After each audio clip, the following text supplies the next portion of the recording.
Everybody please stand for the pledge and the prayer. I pledge allegiance to the flag of the United States of America and to the republic for which it stands, one nation, under God, indivisible, with liberty and justice for all. Brother Tyler, would you please lead us in prayer? Dear kind and gracious Heavenly Father, we thank you, Lord, for another day. Thank you, Lord, for allowing us to be out here again, Lord. Lord, we just ask you, God, to bless each and every minute here that we're gathered. Lord, we just ask you, God, to bless everyone that's in attendance here today, God. Lord, we just ask you, Lord, to be with us in each and everything we do, and let this meeting go great. That's just our one name. Amen. Amen.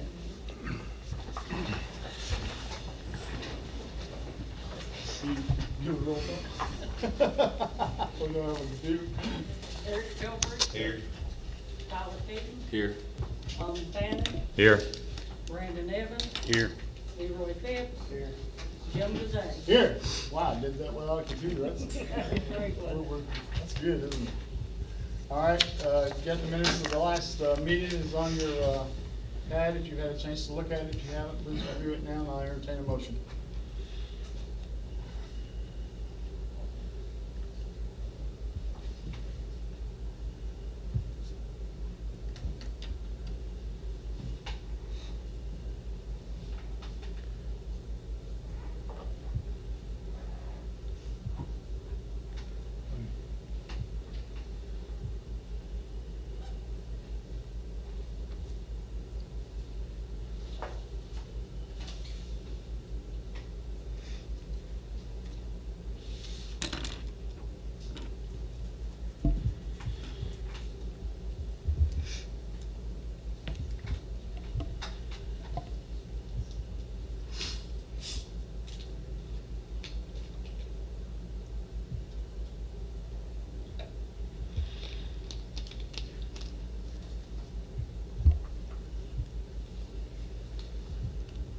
I'll make a motion we approve the minutes of the last meeting of the Morgan County Fiscal Court. I'll second. We have a motion and a second. Any amendments or discussion? There being none, all in favor? Aye. Opposed? Motion carries. Next up, the Honorable Richard White, Kentucky State Representative. Sir, I believe you're here with us tonight. Would you please come forward?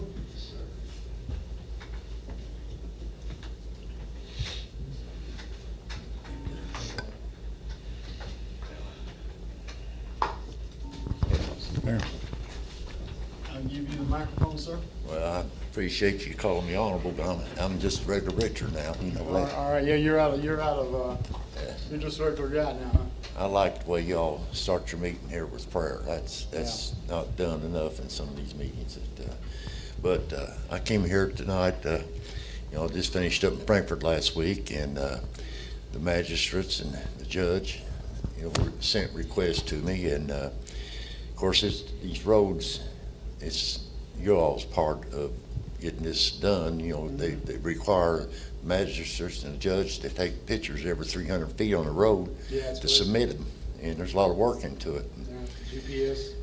Yeah, and then of course you come to Frankfurt to advocate for them, and then it's my job to try to keep it pushed. And sometimes I do good, and sometimes I don't. I think this year I did. They said out of all the legislators, the Speaker of the House is the only one that got more money than I did for the district for roads. Wow. It's and all the roads in this county that y'all submitted was approved, and that's I don't know if that's ever been done before. No, I was shocked. I mean, usually we get one or two. We got every road this year, and that blew my mind. So I really appreciate that, and you carrying it to forward You for hold us. on that a minute. I'll hang on to this for a minute. But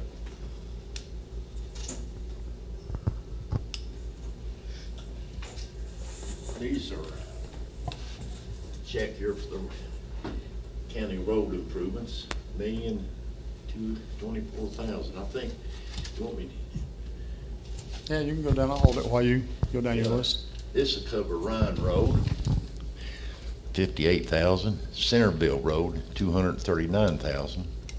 Big Muddy Road is $258,000. Pleasant Run Road was its most expensive one you had, was $267,000. Okay. Vicky likes that. Oops, Lick Branch Road was $198,000. And this check will cover those roads for this summer to get it done. All right. I've got another one or two here. You got two, we got more? All right, he's got more, guys.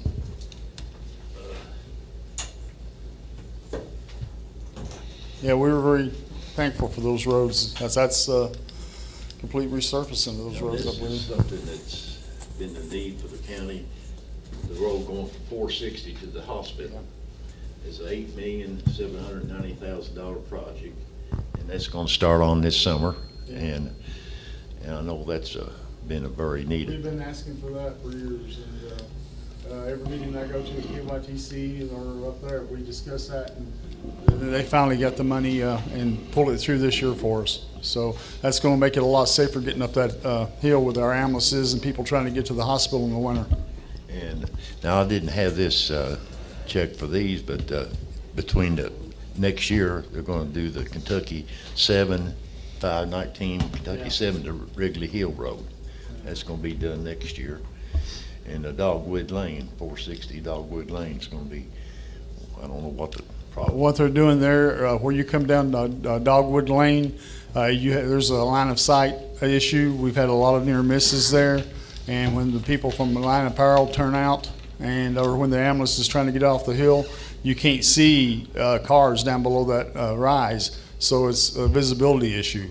So we requested that money to go in there and make that where you come off that. When you come off that hill, you'll be able to look both directions and see oncoming traffic. Yes, sir. All right, I got one more. You got one more? All right. Yes, sir. All right. This is the best part of my job, doing something like this, you know. A lot of times, it's not as much fun as some of the things you address, but now this is a request for some development that hopefully happen here in Morgan County. This is $1.5 million, and this is one-time funding. And you know, we had some other issues we wanted to get approved, but I think we done pretty good getting this. Yeah, we asked for a number of things, and seriously, I really thought this was going to be a long shot out of all the things that we requested, like facilities and everything else. And but this is the one that came through, and this money will be it'll come through Gateway Ad, and when we need it, it'll be released to us. In 2027, it'll be $500,000, and then in 2028, it'll be $1 million. And this is for economic development to, you know, bring a company in and something along those lines. But there's more to do on that, and we'll be working with Gateway Ad on it. Well, I thank you for allowing me to come over here and share these with you. I appreciate you, Richard.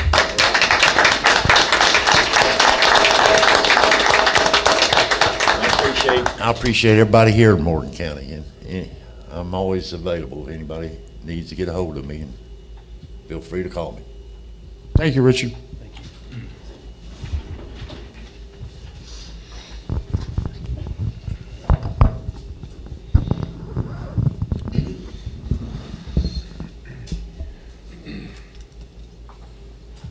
Okay, now let's go move along with business. We have the treasurer's report coming up. Financial statement. Okay, first up we have, for the treasurer's report tonight, I have the financial statement, which is 6A. I have 3 attachments for the court to view. The first one is a reconciled balance across all funds.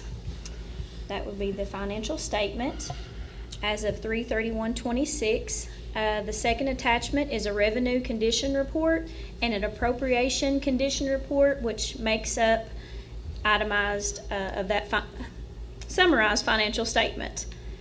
And if you have any questions, just let me know.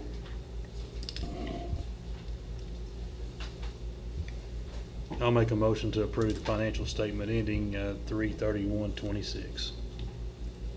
I'll second. Motion and a second to approve the financial statement ending in 3/21/26 as presented. Questions? Discussion? There being none, all in favor? Opposed? Motion carries. Okay, moving along to 6B, changes to budgeted chart of accounts. I have an attachment for you all to view there. We have 3 accounts that we would like the court to approve to add to our budget. The first one is a revenue account for FEMA projects, which would be general fund FEMA projects for the horse park, Delancey Park, and the ball fields. We also have a expense line item that we would like to add for FEMA projects in the general fund for DR 4860, and then also an expense line item in the road fund, which is for FEMA DR 4864 projects. Also expense for the road fund FEMA DR 4864 expenditures. That's for road projects. We would just like permission to be able to add those to the budgeted chart of accounts.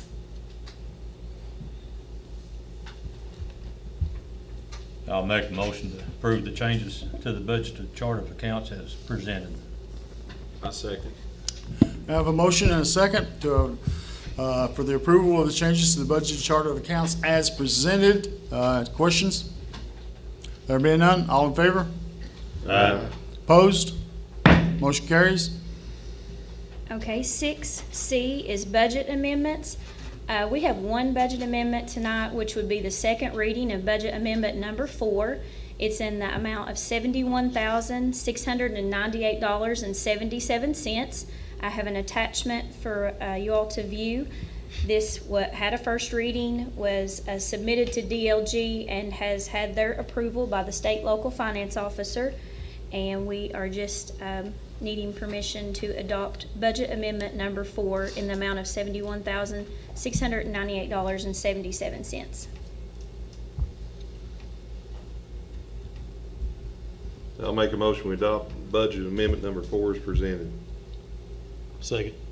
Motion and a second for the adoption of the budget amendment number 4 as presented. Questions? There being none, all in favor? Aye. Opposed? Motion carries. Okay, moving along to 6D, which is budget transfers. We have budget transfers number 11. I have an attachment for the court to view. This budget transfers would be needed in the general, road, and jail funds. Transfer into the listed accounts from the reserve for the general fund will be $35,653.67. The road fund from the reserve would be $7,250. The jail fund from the reserve would be $1,000, with a total of $43,903.67 across those three funds. We would just need permission to do those needed budget transfers across those accounts. If you have any questions, just let me know.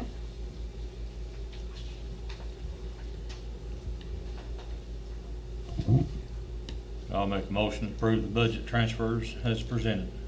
Second. Motion and a second to approve budget transfers as presented. Questions? Being none, all in favor? Aye. Opposed? Motion carries. Okay, moving along to 6E, which is interfund cash transfers. We have one interfund cash transfer tonight in the amount of $50,000 from the general fund to the jail fund. This would be for operations. I have an attachment for you all to view there for the $50,000 transfer. We would just need also approval and permission to make that transfer from the general fund to the jail fund in the amount of $50,000. I'll make a motion to approve the interfund cash transfer as presented. Second. Motion and a second to approve the interfund cash transfer as presented. Questions? There being none, all in favor? Aye. Opposed? Motion carries. Okay, now we're getting into our quarterly submissions to the court. With 6F is bank pledge securities. I have attached a pledge security report from the bank. We monitor this and report it to the court quarterly. The bank also monitors this for us monthly, and it secures all of our funds across all accounts over the approved FDIC amount. And we'll just need approval of that bank pledge securities for the quarter ending 3/31. I'll make a motion to approve the bank pledge securities quarterly report as presented. I'll second. Motion and a second to approve the bank pledge securities quarterly report as presented. Questions? There being none, all in favor? Aye. Opposed? Motion carries. Okay, next up is also a quarterly report for our liabilities. I have an attachment for you all to view. This is all of the liabilities currently for the county. And as you can see, those have all been updated and submitted digitally to DLG for the quarter ending 3/31. We will just need approval on that quarterly liabilities report. And if you all have any questions, just let me know.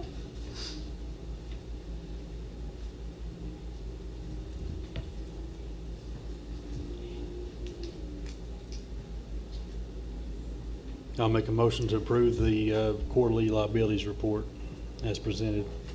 I second. Motion and a second to approve the Morgan County Fiscal Court quarterly liabilities report as presented. Questions? There being none, all in favor? Aye. Opposed? Motion carries. Okay, moving right along to 6H, Judicial Center Sinking Funds account. These are our U.S. Bank reports. The first up is the 2013 series. As you can see, we have a reconciled balance across the first quarter for January, February, and March for our 2013 public properties revenue bonds. The second one is the 2020 series. And as you can see, we also have a reconciled balance for that first quarter as well. We will just need approval of the Judicial Center Sinking Funds accounts ledger. And if you have any questions on that, just let me know.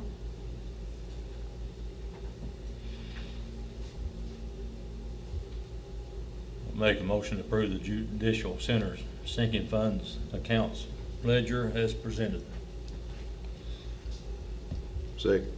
Motion and a second to approve Judicial Center sinking funds accounts ledger as presented. Questions? There being none, all in favor? Aye. Opposed? Motion carries. Okay, last item. I almost ran out of letters. So 6I, Treasurer's Periodic Checklist. This is just informational to the court. We report each month. This is just a checklist of important tasks that are completed periodically. Those have been completed and double-checked by the finance officer. And we just always want to present that to the court to make sure that those are being done and completed on a timely basis. And if anyone has any questions, just let me know. And if not, that's all I have tonight for the treasurer's report. All right. Is there judge's reports up next, huh? All right, guys, ladies, the splash pad construction started. I thought you'd be more excited. This is what, 5 years, Brandon? But Sanford was out there, last week they started? Yeah, while I was out of town, they started, and so they got it. I don't have a timeline for them yet, but I'll be getting that, and I'll send it to everyone so you'll know. But we've actually got started on the splash pad, and Stanford's out there working. And I really, I have to say, thanks to Stanford for being patient and doing all those extensions with us too, and they kept the price and right at the same. So it was a good thing. I really appreciate that. But we got to start on it, so I'll give you updates as it goes. A gateway ad today. Well, we talked about several things. That's one of the. I'm a chair of the gateway ad this year, and one of the things we talked about was the wildfire grant. And I brought that into them last year, and it got approved, and we started working on that, meeting with forestry. We went through a brief today, and fire chief back there in the back, they're going to be contacting all the fire chiefs and reaching out to you to get your input into this.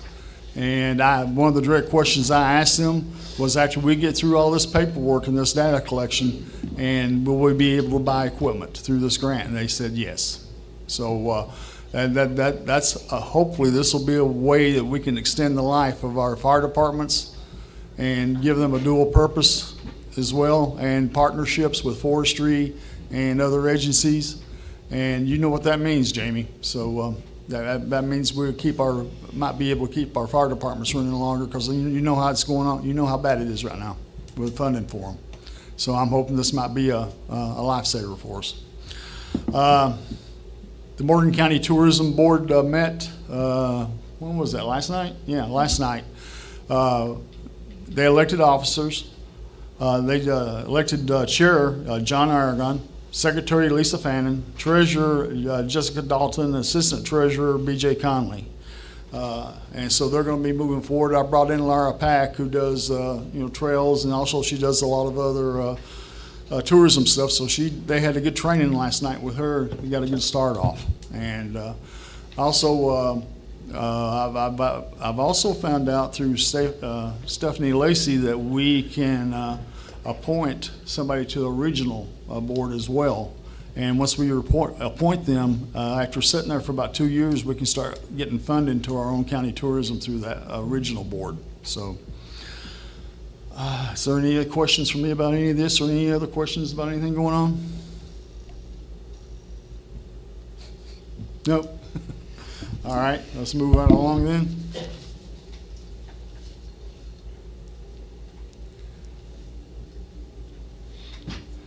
All right, up next is David Dyer. Aaron. They got David. They got David on here. I was like, why is? No, David wasn't able to make it. All right, so we got Aaron instead of David. All right. Yeah. There's a Yeah. there's a microphone up there. Okay, perfect. Yeah, and you just turn it on, and we'll be able We to have hear some you. presentations there for Yeah. you. No, David wasn't able to make it, so it's been. All right. I've got 11 here, so.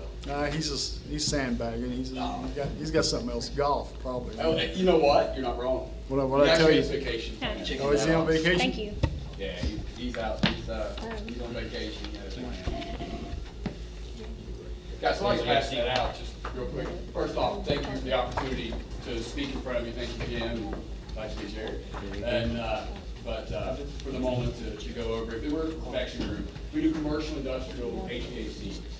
We spoke with Jim, we spoke with Eric, and several others of some presentations, just on some of the buildings here in Morgan County. Oh, I'm sorry, yeah, I thought I was loud. Hello? I know the bottom is on the side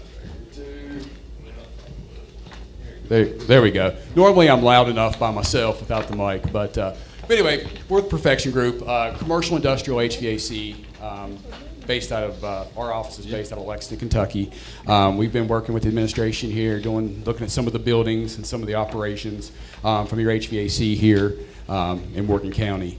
We have a presentation here for the team that we're going to go over briefly. With some of the findings and some of the presentation that we have. And what we'd like to do, we do specialize in commercial or preventative maintenance projects, green solutions, and total facility operations as well. I'm going to walk through this booklet real quick. My name's Aaron, by the way. This is Ben. We are both territory representatives that cover this area. And guys, if you take a look here at the book, like I said, I'm not going to go through this in detail because I don't want to take all night, and I talk a lot anyway. But what we've done here is kind of put everything together for you to read and go over. What you'll see, some of the highlights that I'll go over is that first page. It's really just an introduction letter from us as a company, kind of showing what we offer. What we're talking about here is preventative maintenance services, some of the things that we offer you to help save money. We do have a priority response. We do specialize in cost savings. 40% of energy comes from industrial buildings, and 30% of that is wasted. That's kind of where we come into play. Is we like to try to, tighten that gap and have the savings for everyone. Our goals and objectives. If you go to the next page, through our preventative maintenance, through detailed preventative maintenance, making sure that you do quality work. It is shown time and time again that you can save 5 to 20% off of your energy. Through all of your buildings, through deep dive preventive maintenance, and there's some items at the end of it that you'll be able to see what we're talking about. And then the maintenance benefits, not going to go through them all, but it does improves your ventilation, healthier buildings, happier people that are in buildings whenever it gets hot, things of that nature, and things that we can help provide from the beginning. The next page is really very important. We have over 325 associates. We are based in 5 states, locally owned and operated, or independently owned and operated, family owned. We're based in 5 states: Kentucky, Ohio, West Virginia, Indiana, Tennessee. We have over 11, our average tenured associate is 11 years. We do have 200 service techs, and we have technicians all across the state of Kentucky. We actually have a service technician that lives right here. So we have somebody, basically specialized for this area. The next page is really just profile, contact information. Me and Ben are actually the managers here for this account. If we were to ever have it, that we would be your first point of contact. But also listed on there as our operations director and anybody that you would ever need to know. One key point on this is we have 24/7 customer service. I know a lot of your buildings aren't open overnight, but at any point you would be able to call into us, have a live operator that we have at dispatch, and do any type of emergency services for you. The next couple pages that you see is really some of the work that we've done across the state of Kentucky and reducing operating costs therein. We've done energy saving contracts in all of these counties: Jessamine, Woodford, Owen. The Bluegrass Airport, we just recently signed on. Ben actually was a catalyst in bringing that one to fruition, so we're really excited about them. And then again, more energy savings in McLean County, Adair County, Boyle County, and Bourbon County. So we're really big in the state of Kentucky with our central office in Lexington, and we do a lot of work with the green team. We do a lot of work with preventative maintenance across the board.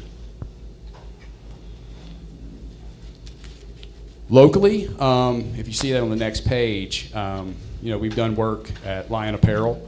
We were part of an installation there of HVAC units. So we were really happy about that building, and we've spoke with them many times about potentially being like a vendor for them in the long run from preventative maintenance.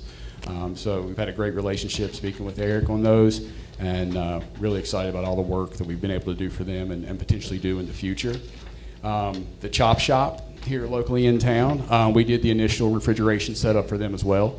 And I will note, absolute best beef sticks that I've ever had in my entire life, and usually sold out whenever I stop in. So a little bit sad about that. It's always sold out. And then again, right there, just another block of what we really like to do. And really the two important things on there that I always like to touch on is we really want to extend your equipment life, right? Everything has a due date. At some point, everything's going to fail. But, until you have a capital plan in place, what we want to do is extend that life a couple, 3 more years on the older equipment. And you can get that. You can accomplish that with preventative maintenance and really going in and looking at your units. And then reduces your repair costs. We'll touch on it right here at the end, but there's ways to avoid some of those repair costs that you see. Next page is really just account management. Again, me and Ben, really your top 2 go-tos. Nick Roberts will be your operations guy. David, who we've all spoke to and you've met, David is our regional sales director. So David is clutch in being involved in everything. Next page is really just touching on the scope and the current situation of what we have here. The 4 buildings that we looked at, which was the Wellness Center, the Judicial Center, the Public Library, and this building as well. We went in and did an inventory of all of the equipment that was involved, kind of took a look at it, and saw where we could maybe be a help for you and get a price for you as far as being your preventative maintenance provider. Down there, it kind of goes into the scope that we're looking at, which is 2 deep PMs and then 2 inspection visits, along with your filter changes, along with your annual belt inspection, coil cleanings, things of that nature. Next few pages, next page is really just some site photos, just some pictures of the equipment that we looked at. And then as you follow there is, a site analysis of the 4 places that we looked at. With the equipment involved, that's the equipment in which we have tasked in our proposal. Which again is the Wellness Center, the library, judicial, and the building here. Brass tacks, the next page that you see is our pricing, with the scope included that we just went over, which was actually custom built for this Morgan County proposal. What we're looking at yearly on all of these buildings on a preventive maintenance 4 times a year, 2 DPMs, 2 inspects, is $38,664. Not currently sure what you're paying by any vendor, and it's none of my business. But I do know that we were very aggressive on the price, as we do like to, be a part of the community. And we look at everything more as a long-term partnership and not just one particular, contract or 3-year contract or what have you. But $38,664 was an aggressive price from us in order to try to earn your business.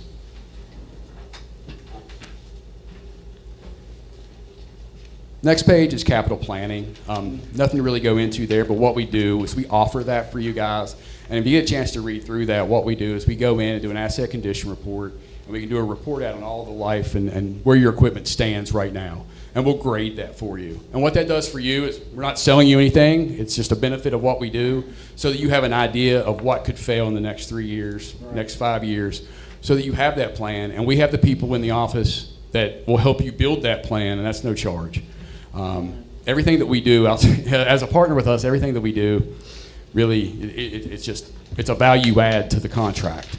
It's not nickel and diming you down the road for this, and that. It's things that we can do for you. Green energy assessments, capital planning, those are things that we do for you. The next page, and I'm gonna let Ben speak to it here in a second, is we're all about transparency and accountability, and we provide that with our XOI visual reporting. What you have is access to all of the PMs that we do, any project work that would come from that. You will have access to see pictures, photos, videos, notes of when we did it. Because I know not everybody has time to get up on the roof of every building. You might see our truck. You don't have time to go up there and check to make sure that we did what we did. With this, if you have a question, you'll be able to see what we did. And I'll let Ben speak to that a little bit better because he's very, very familiar. Yeah, so this XOI software that we've been using the last few years is really good in that it not only gives you before and after pictures, videos, whether it be a service call or a maintenance. It shows you what the equipment looked like when the technician arrived on site, shows you what they did, and it shows you what it looked like when they left. And that way, you can just at your fingertips pull it up. There's a mobile app. You can pull it up on the computer. It has a time and date stamp as well as location, so that you can really see the value and what you're paying for, and helps keep everybody accountable. And if we have multiple visits on one piece of equipment, you have access to say, oh well, back in last month, you guys were here working on that same piece of equipment, and so it gives you a good kind of central hub for all of your equipment history and what's been done to each piece of equipment. Kind of see the state of everything there.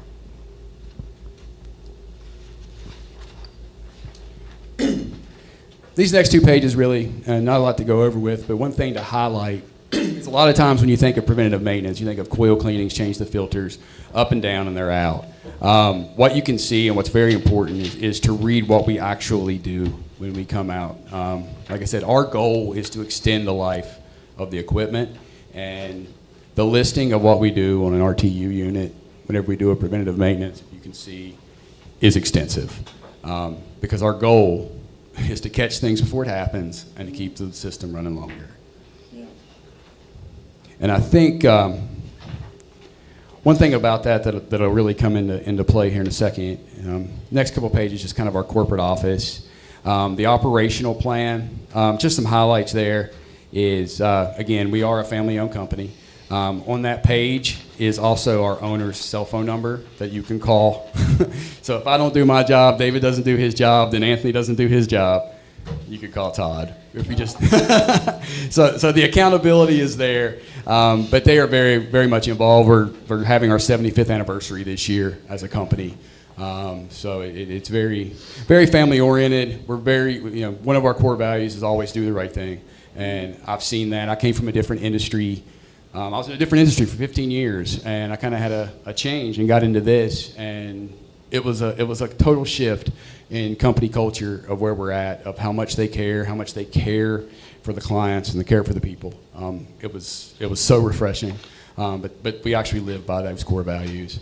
And civic involvement is, we do have a foundation, a Perfection Foundation, in which they donate money to various causes. And up to date, we've been given over $1 million a way in that. And everybody that's in our company has the ability to vote on where some of the money goes for fundraising.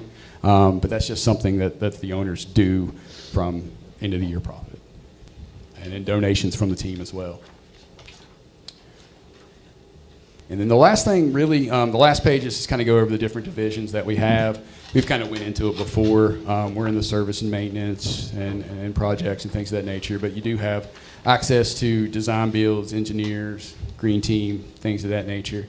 But the last thing I want to do is really go back and touch base on the preventive maintenance, because it's really the key of why we're here and extending the life of your systems is, you know, as we had spoke before, we did send a technician down here to do a little bit of a deeper dive, because all we had to do in the beginning was just kind of get a survey, get a price, and go, this is what we saw.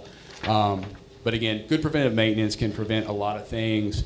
And then we came back with a deeper dive, sent a technician, took a look. And I'm gonna let Ben go into a little bit deeper, because Ben was a technician for 10 years, so he knows it better than me by far.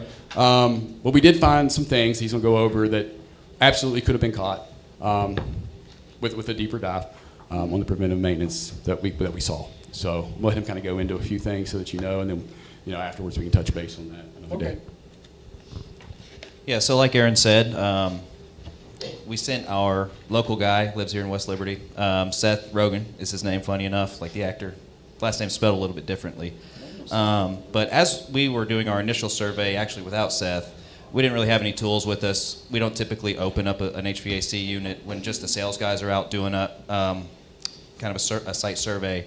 And while we were at the tech center, we noticed a lot of pieces of equipment that were down. I actually hopped up on one of the units. There's a picture on one of these pages where a condenser fan motor had blown its blade apart. The motor was locked up. And so we kind of thought, hey, if that's what we found with no tools in hand, let's send Seth out, have him do a deeper dive into each unit and see what he can find. And really, I won't get too deep into the details, but out of the 5 rooftop units that you guys have over at the library and tech center, only one of them was working. Really? You have one that we knew was down completely when we were on site. I believe Dan, the county maintenance guy, he was kind of showing us around. He mentioned that unit essentially was broken past the point of repair. It didn't make sense to pump the money into it to repair it, and that it would just be probably better to replace it. So we knew that one was down completely. Yeah, we knew that one. But while Seth was there, he found other units with bad compressors, refrigerant leaks, bad heat exchangers, more bad condenser fan motors, locked up blower motor on one unit. So, he really kind of like what we had thought. He once he dug into those units, he was able to find quite a bit of things that we feel like if you're paying for a preventive maintenance service, it really should have been caught before now. We are paying for one. Right.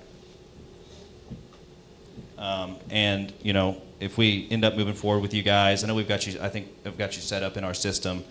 We can give you quotes on repairing each unit, I would say, other than the one that was already, turned off when we were there. But that's definitely something we could offer you guys. Give you guys a number to basically what it would take to get those units back up and running. And I know the day that Seth came out, he said that the building was like 80 degrees. So, and I think it was a day similar to today, about 80, 85 out, something like that. So. Thanks, Ben. And really that concludes it. It really just circles back to where we were talking about bringing repairs down. Rather than have those repairs, if we could have got those earlier, that's one of those things that we like to do. So unless there's any questions, that's what we have at this point. Yeah. Any questions from the court? No, the only thing is when you guys gave us your scope and everything, this is very detailed. We don't see this. I do this kind of stuff. This is very detailed, and I appreciate that. You take the unit that's down. We've got one reason why it's down. It might not be anything. It might be something that unit can be brought back to life.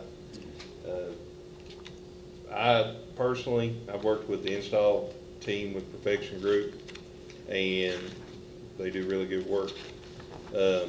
Line does not have a contract with them. I'm not here to sell them, but I do know that they do good work.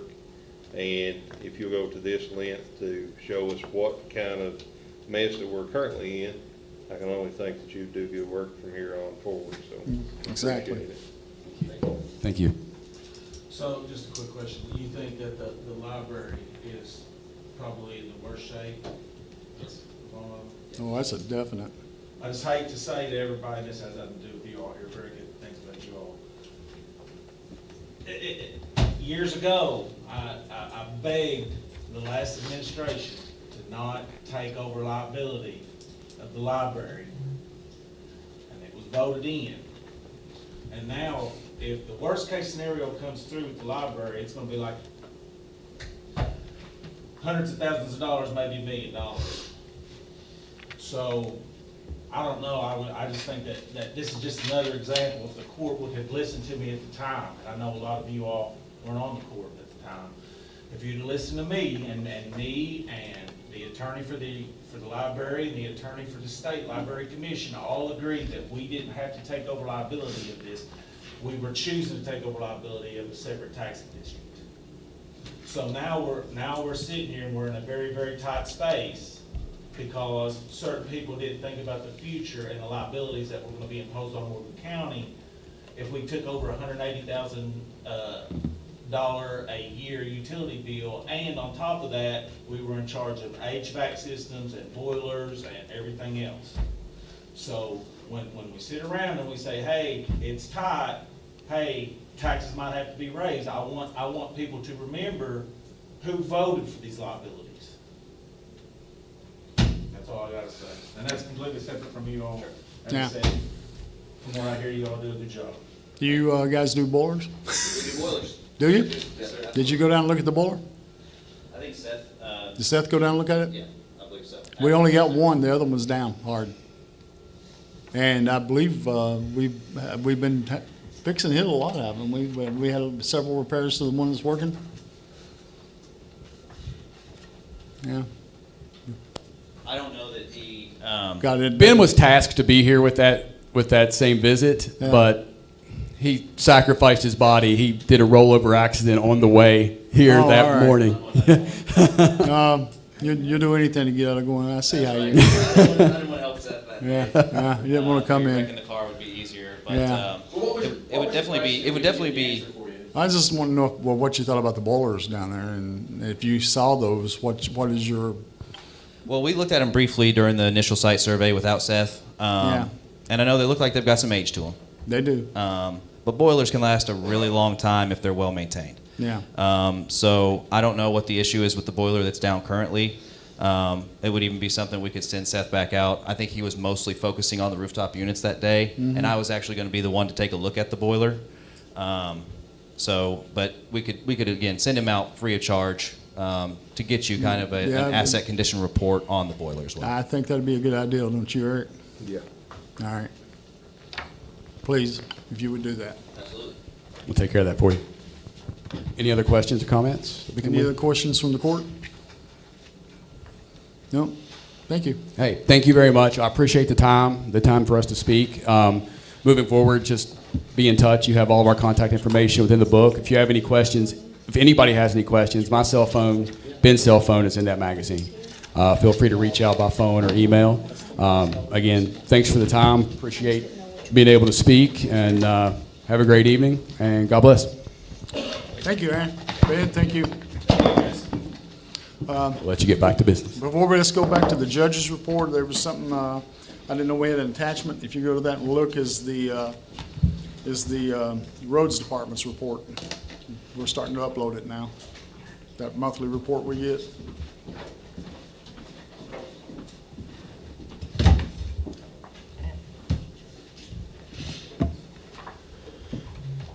Nothing to approve, just for you to look at.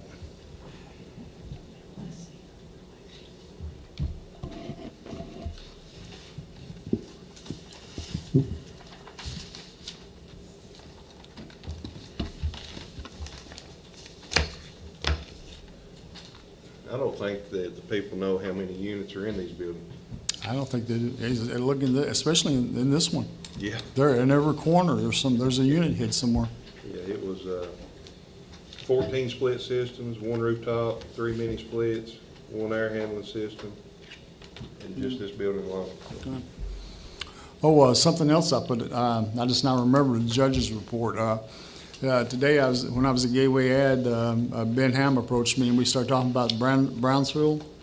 And I told him to go ahead and start working on that, and they can come here and look at the mold and the other issues we got in here and for assessment, and we can go through it, and they might be able to remediate all that too, because we did not get the money from the state that I asked for remediation. So this does give us another avenue. Everybody get a chance to look at the judge's or that county road aid or county roads report. All right, looks next is bid openings. All right. Let's see, what am I doing here first? Delancey Park.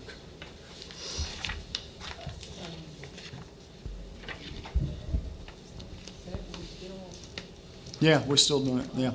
Yeah, we got permission from the owners to go ahead and do that. They haven't got the deed work done yet. And so Bill Lacey and Marissa Lacey gave us permission to go ahead and finish that, or get started on that. You all have a separate packet that's just for Delancey. Okay. And then there's an attachment on the back for the scope.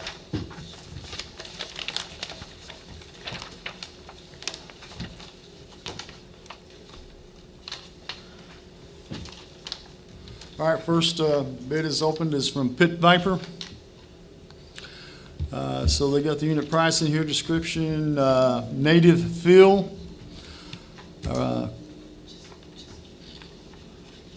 Cost per unit, is that a 9? Right here, is that a 5? Here's this 5, so that must be a 9. I don't know what that is. Does it have a total? 2, 3, yeah.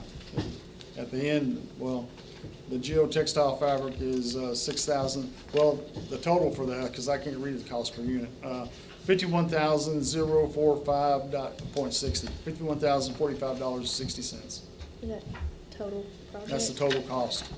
Say it one more time. $51,045.60. The numbers guy over here, what do you think that is? 3 or 9? Definitely not 5. Nope. Yeah, we'll just have to go with the total. What was the project again? This is for repairing the erosion place down at Delancey Park. What was the name of that company? Pit Viper. Okay, same.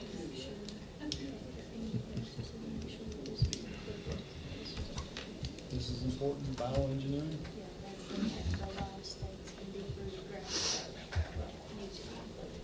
That'd be on this, right? It's not, doesn't include it. Geotextile fabric, 60,000.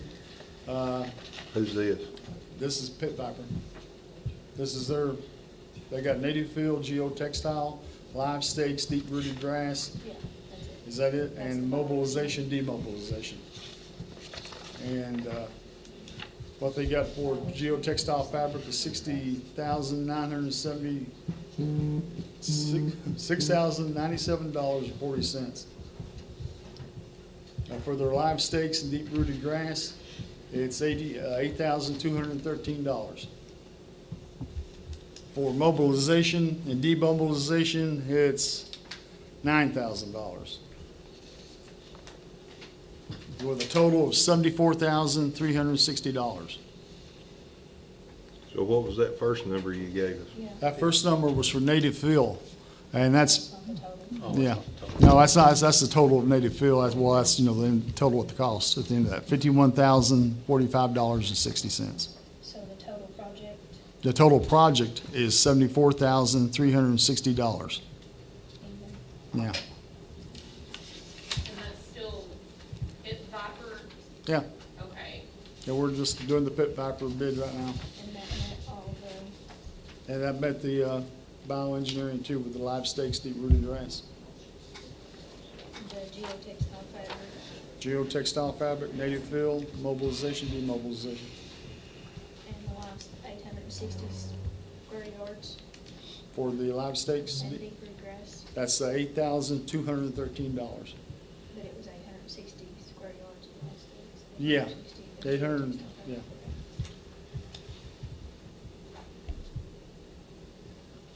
860 square yards of that. Geotextile fabric, same, and, yeah. So I need, what else is on there? That's it. All right, pit viper. You guys wanna see it? Yeah. Get the next one going. Are these all, Yeah, these are all, all of the first one? well, the first two were Delancey Park.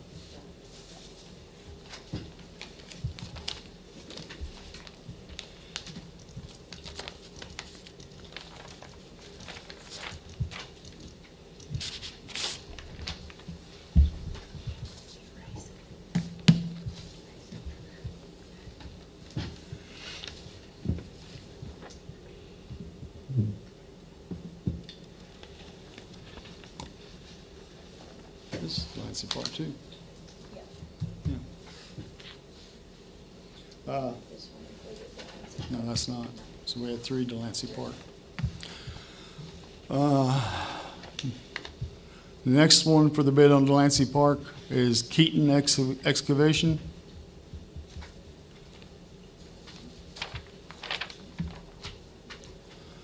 Native fill, $3 per unit cost, comes to $5,133.33.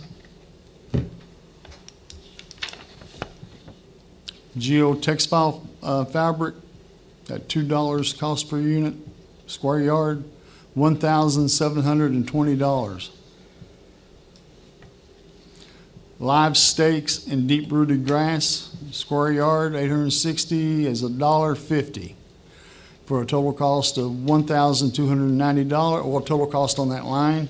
Mobilization, demobilization, $400. Total cost, $8,543.33. 8,500, Yep. 8,000. They got that first one, for that native fill, they have $5,133, not $51,000 like the other one.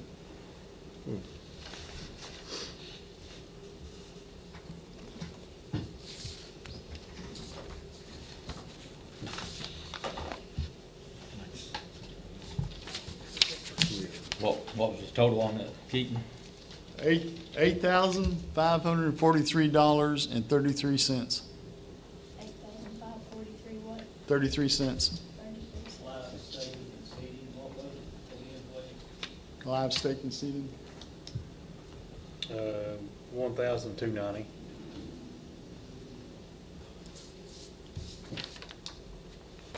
That goes in there.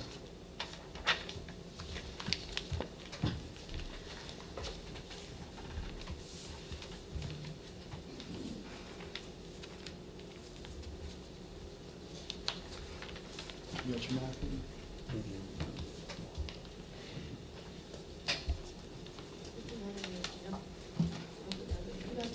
Oh, yeah, open the area.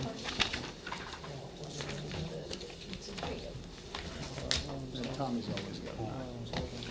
You know, Don't close it, or we don't look. Oh, okay.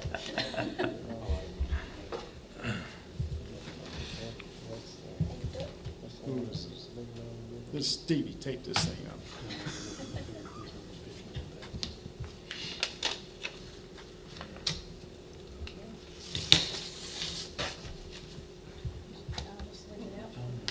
Yeah. Leave it up. Don't let that knife go anywhere. All right, this is S&M Contracting.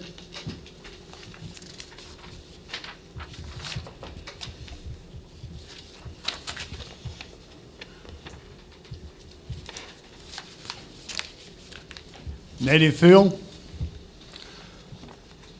$8 a cubic yard, $13,688.88. Everybody get that?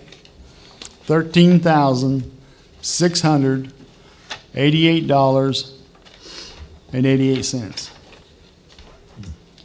Geotextile fabric by the square foot, $3 square foot, $2,580. Live stakes and deep-rooted grass, square yard, $18.61, and that would be $16,004.60. Mobilization and demobilization, $250.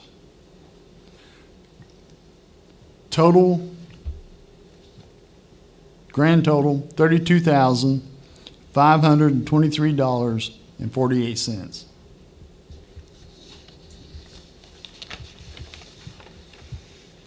And he's got some notes down here at the bottom. County to provide easement for relocation of stream. County states native fill to be removed from existing island and stream. Everybody get those numbers?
That's only 3 on that one.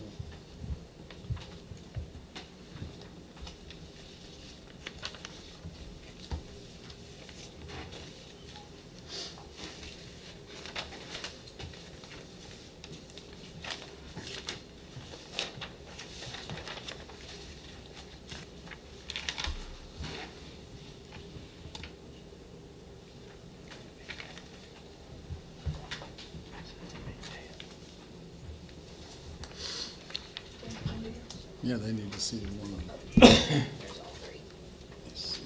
You've seen that. Sheena, is the number right here that's highlighted what the estimate was for that job, or what is that? That's what we have received. That's the money we've received. What's this county sheriff part, man? That would be what the county would have to provide on the estimate that FEMA gave us. No matter what, or Did you guys see this? if it's over that? Okay. If it's over this. We have already received the highlighted portion. Gotcha. That's the portion that we have received for the project. The other would be the portion over the other. In addition to.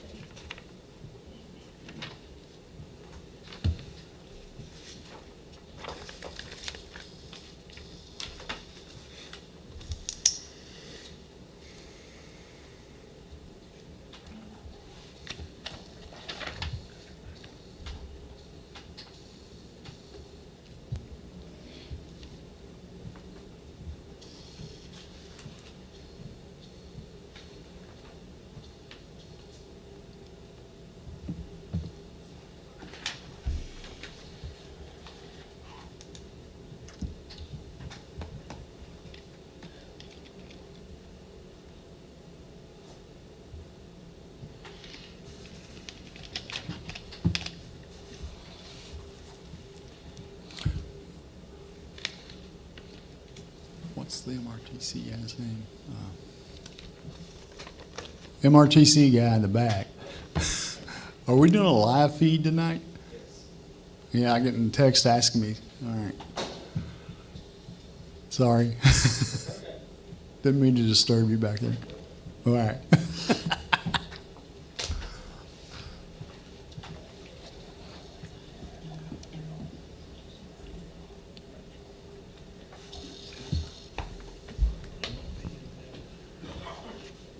What's the native field? What is that? That's turf and grass and bushes and the field, the landfill, the good dirt. Some dirt. Dig it out anywhere.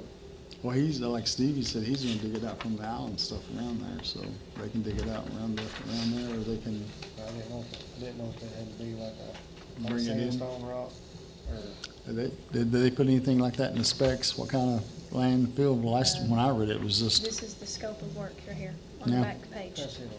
yeah, You on the got, back? yeah, yeah, on the it's on the back very side back. of your. It's pretty simple. The particular Delancey Park packet. It's on the back. It's on the back side. Very back side. I'm worried that we've got the same problem we had the last time we took bids. Yeah, I agree. We had a contractor that hadn't ever bid county work come in astronomically low, and I know Aaron Keaton, know him well. I don't want to do him wrong. Yeah. But this is just way out of the ballpark, and that worries me. Do you have envelopes? Yeah. Don't add up. It don't. No, that's a serious concern, because if we give them this bid and they're not, if they did that, that'd be taking serious advantage of them. Yeah, I wouldn't do that to him for nothing.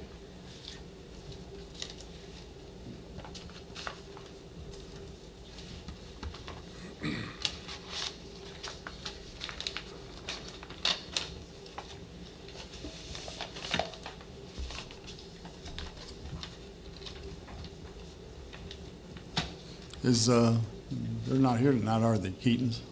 No.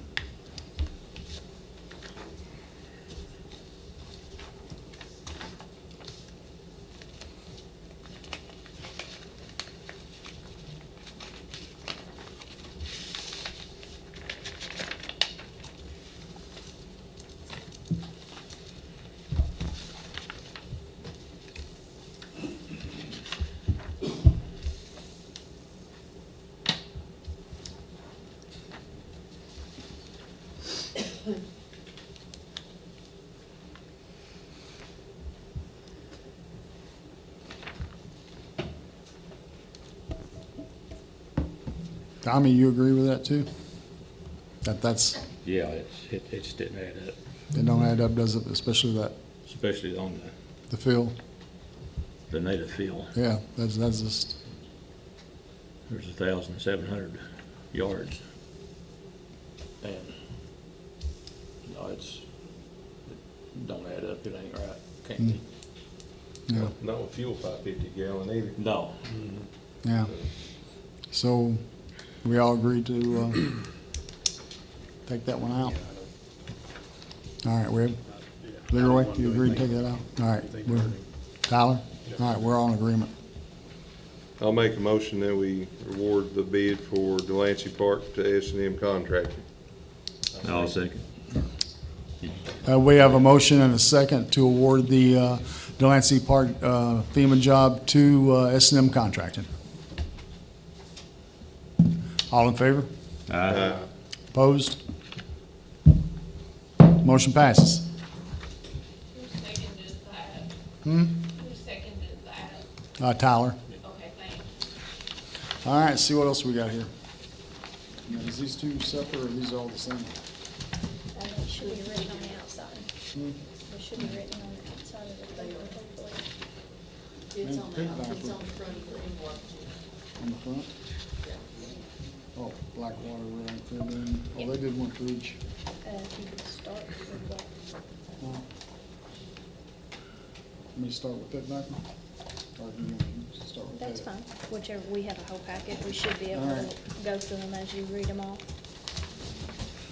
They'll have all of the roads listed. All right, get them all listed. Yeah. So we can just kind of. All right, flip we'll through start as we out go. with Pit Viper here. What road's that on? Oh, I'm sorry. Blackwater Road railing cribbing repairs. Blackwater Road railing cribbing. You all have a separate packet with your information on each one. I think I give it back to you. Oh, did you? Which one? I need the black, Yeah. The road listing or the the scope? road, the road listing. Yeah. There you go. There you go. You're welcome. Okay. Pit Viper, Blackwater. Railroad rails,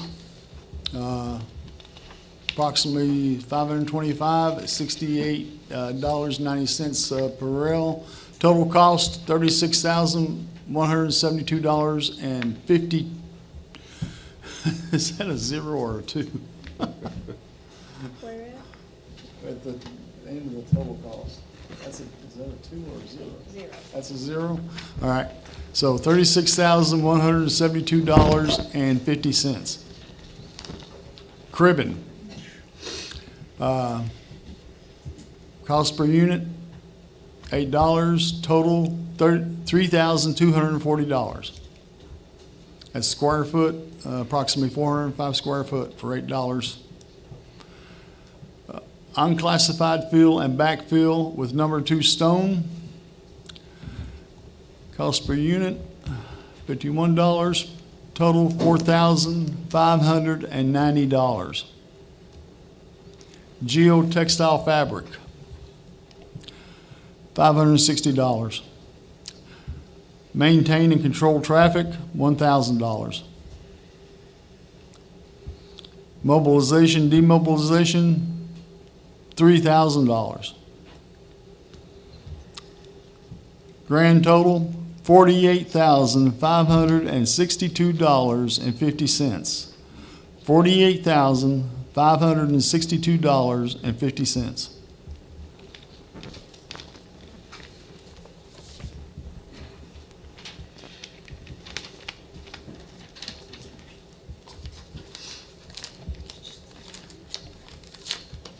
Which road is this? All right, once again, we got Pit Viper, and this road is Harper Branch Road, rail and cribbing repairs.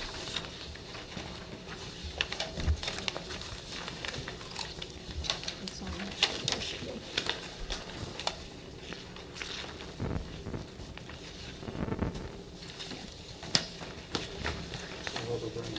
Yep, Harper Branch.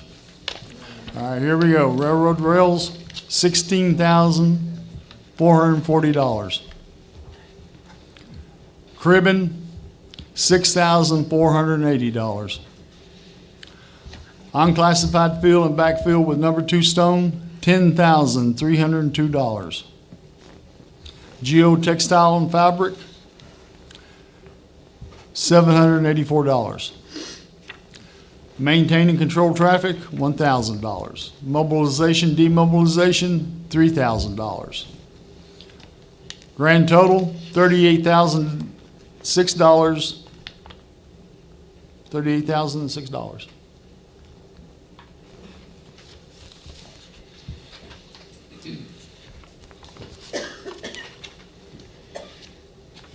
Oh, thank you. Next up, Pit Viper, Hog Branch Road, Site 1, rail and cribbing repairs. In the very back. Yeah.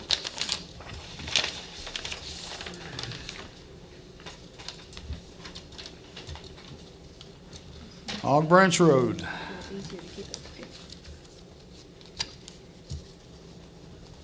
Railroad rails, $40,326. Cribbing, $6,480.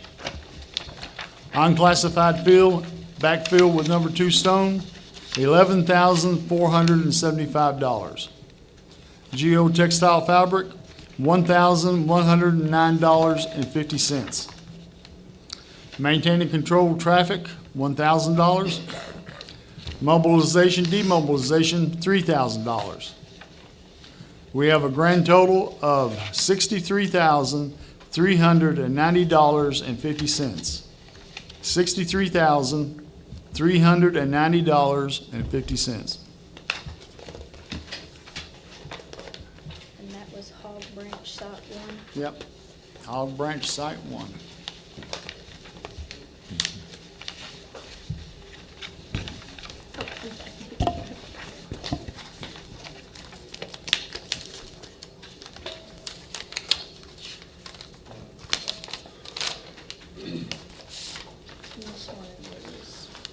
Next up is Gordon Ford, Site 1 and 2, rail and cribbing repairs. Gordon Ford, road sites 1 and 2, rail and cribbing.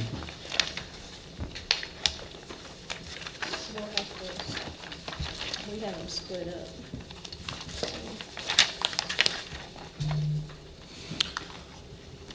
Rail- Split them up on there? Are they split up on there, or is it? We have Site 1, he's got figures like together. He's got them together, it looks like.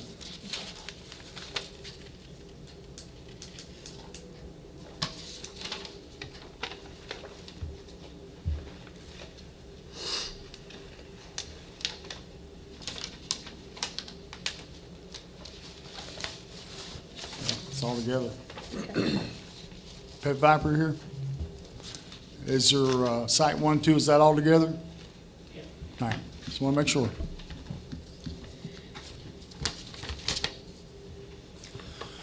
Railroad rails, $206,380.50. $206,380.50. Cribbing, $12,960. $12,960. Unclassified fill and backfill with number 2 stone, $19,125. $19,125. Geotextile fabric, $2,334.50. $2,334.50. Maintain and control traffic, $1,000. Mobilization, demobilization, $3,000. Grand total, $244,800.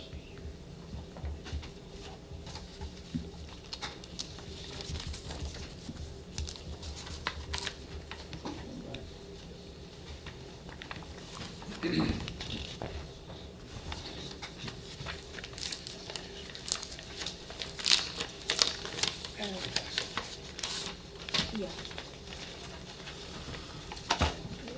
Pit Viper, Thurman Wright Road, Hill, railing, cribbing repairs. Thurman Wright Road.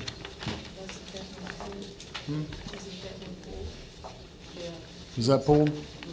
Oh, Yes, they're gonna reevaluate that one. That one will be pulled out and, reevaluated and then, rebid at a later time. all right, so we gotta do that over. Yes. All right, let's do something with that then. Give that to Linda. Yeah. Yeah, that one was pulled, has to be reevaluated. Wheel Rum Road, railing, cribbing repairs. Wheel Rum.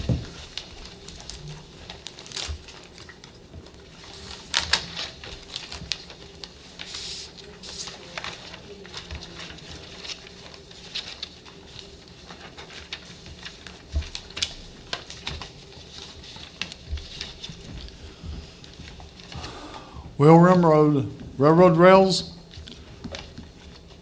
$124,660. Cribbin, $10,800.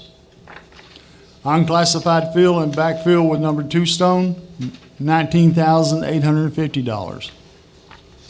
Geo textile fabric, $1,750. Maintain and control traffic, $1,000. Mobilization, demobilization, $3,000. Grand total, $161,100. $161,100. Who's that one from? Pit Viper. Okay.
No.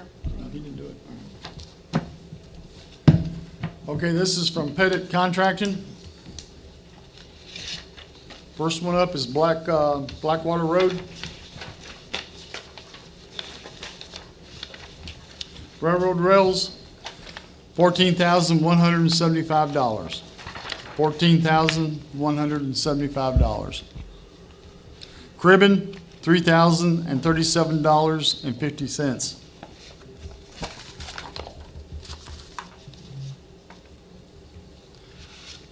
Unclassified fill and backfill with number 2 stone, $2,497.50. Geotextile, $800. Maintain and control traffic, $25. Mobilization, demobilization, $50 for a grand total of $20,585. $20,585. And that was for Blackwater Road.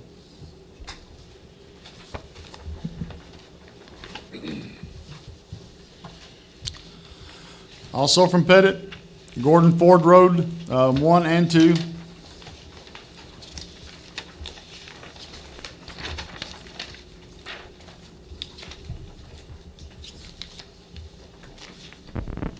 And it looks like it's a total, both sites 1 and 2. Well, no, it says at the top, site 1.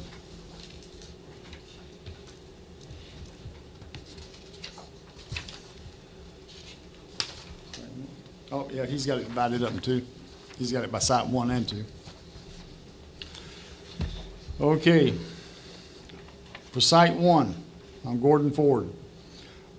Railroad rails, $73,440. Cribbin, $11,340. Unclassified fill and backfill with number 2 stone, $10,687.50. Geotextile fabric, $3,335. Maintain traffic control, $50. Mobilization, demobilization, $50. Grand total, $98,902.50. Was that both of them together? That's just one. That's just site 1 only. Okay. He split his up. What was it again? 98? $98,902.50.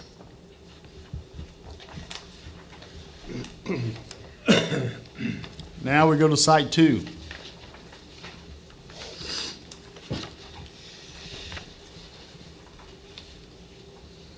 Railroad rails, $52,704. Cribbin, $7,938. Bless you. Unclassified fill and backfill, $7,695. Geotextile fabric, $2,400. Maintain and control traffic, $25. Mobilization, demobilization, $50. Grand total for site 2, $70,812. $70,812.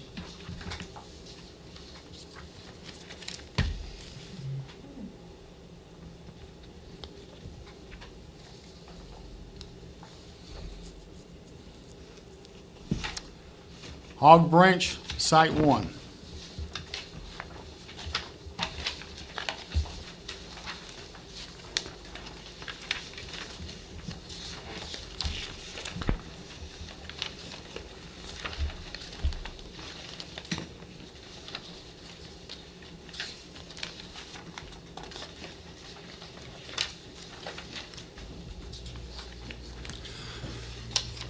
Hog Branch, site 1, Pettit.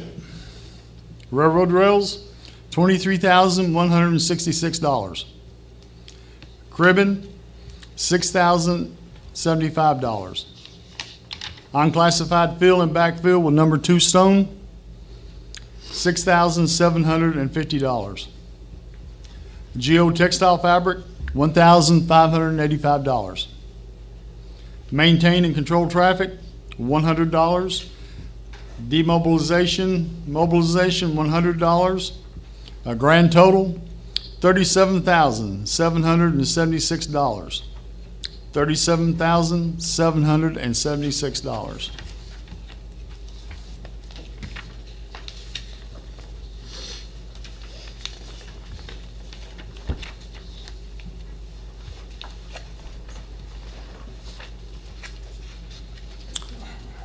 Pettit Contracting, Harper Branch Road.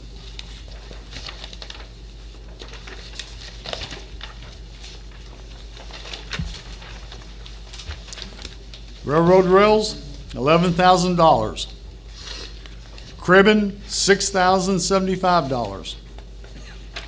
Unclassified fill and backfill with number 2 stone, $6,060. Geotextile fabric, $1,176.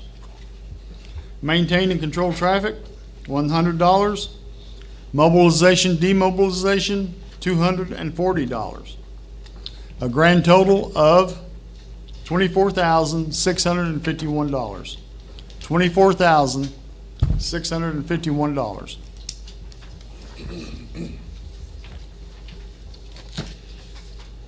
We're rolling. Wheel Rim Road, also from Pettit.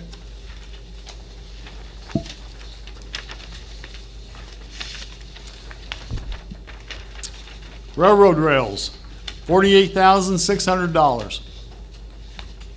Cribbin, $10,125. Unclassified fill and backfill with number 2 stone, $11,310. Geotextile fabric, $2,500. Maintaining control traffic, $100. Mobilization, demobilization, $162.25. It's a grand total of $72,797.25. $72,797.25.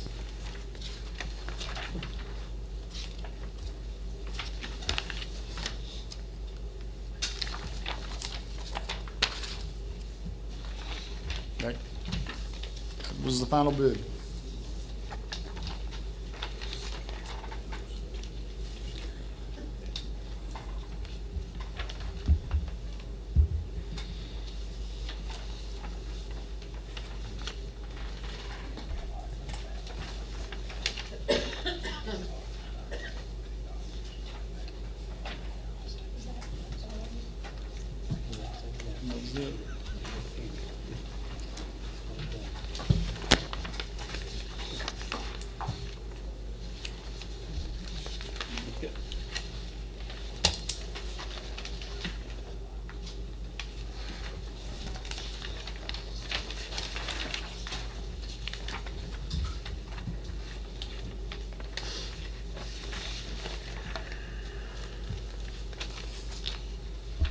Will they do anything about the Gordon Ford Site 1 and 2?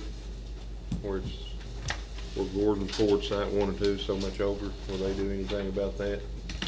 FEMA? I don't think so. It is what it is, right? It is what it is. And what's that they give us?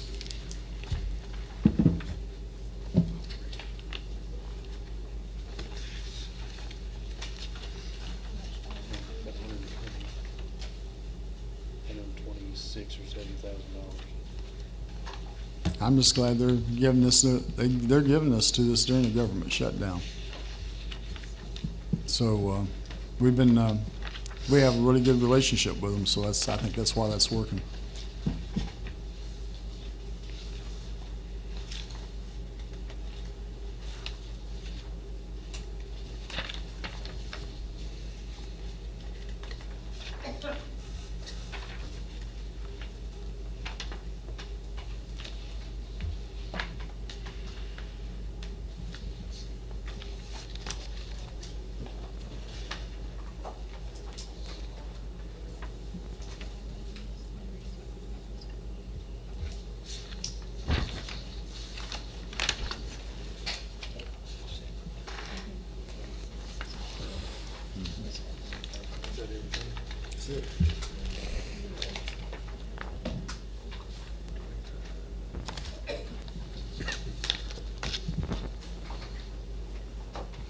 Time to do all your ciphering, boys.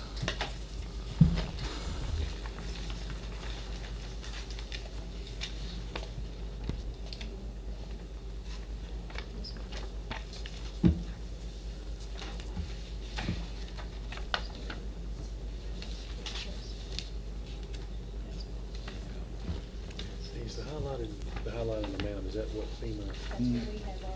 That's what we already have. Where would that come out of? It'd have to come out of the road fund. Mm-hmm. Yeah, it has to come out of the road fund. Well, we could, but we don't want to go there.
While we're waiting on them, I got an email from Gateway Ed, Morgan County Senior Center, Raleigh.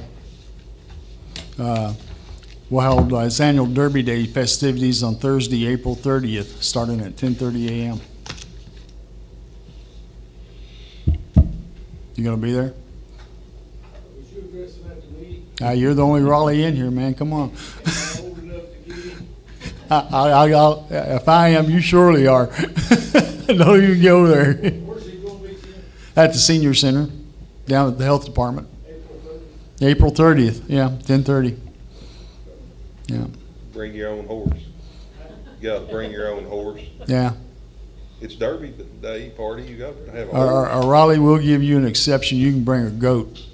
I can do it, man. I went to the vet the other day and asked for some worm beds, and they asked if I had a picture of my horse.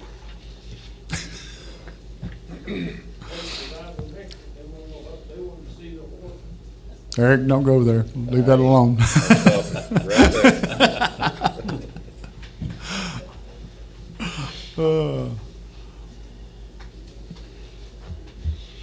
Jim, what's the status on 172? What's that, they put all the little fire over there, I've never seen anything else done. Oh, no, they're getting, we got to do the FEMA repair that slip first. We're trying to get that done first. And then they're going to resurface 172 from end to end this summer. We already gave that bid out, didn't we? Yeah. Yeah, I thought it was. That bid was out last year, I think, wasn't it? Yeah. That steel up there and unloaded, and I haven't seen anybody up there or anything. I don't know. No, they'll be finishing that this summer and all that, so.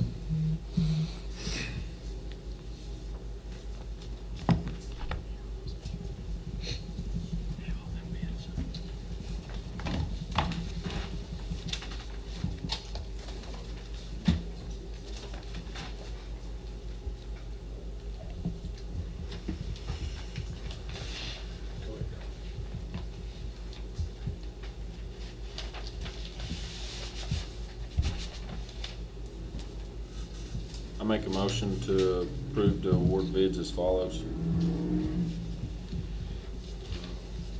Vicky, Which, you listening to that? Pettit Contracting. Pettit Contracting? Yep. Which one was that? For All the bids, all the, all the bids. All of them. yeah. So, we have a motion.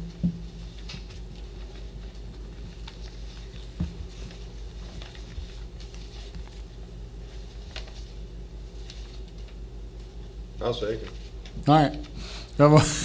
Tyler's getting worried. That's a- Double checking. We have a motion and a second to approve Pettit Contracting for the following projects: Blackwater Road, rail and cribbing repairs; Gordon Fork Road, sites 1 and 2 rail and cribbing repairs; Harper Branch rail and cribbing repairs; Hog Branch rail and cribbing repairs; and Wheel Rim rail and cribbing repairs. Questions or discussion? All in favor? Opposed? Motion carries. Good job, Tyler. I think those guys planned that. They was gonna be quiet on you for a little bit. Yeah. Make you Yeah. sweat.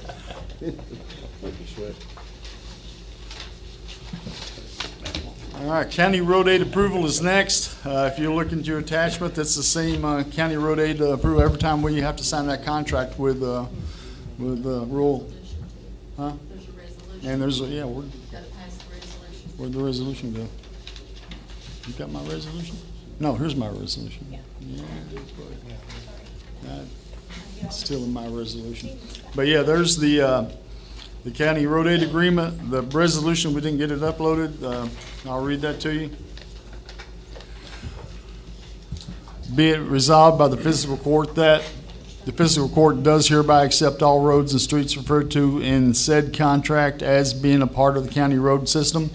And the fiscal court does hereby ratify and adopt all statements, representations, warranties, covenants, and agreements contained in the said contract, and does hereby accept said contract, and by such acceptance agrees to all the terms and conditions therein stated, and the county judge executive of the county is hereby authorized and directed to sign and said contract as set forth on behalf of the Fiscal Court of Morgan County and the County of Morgan.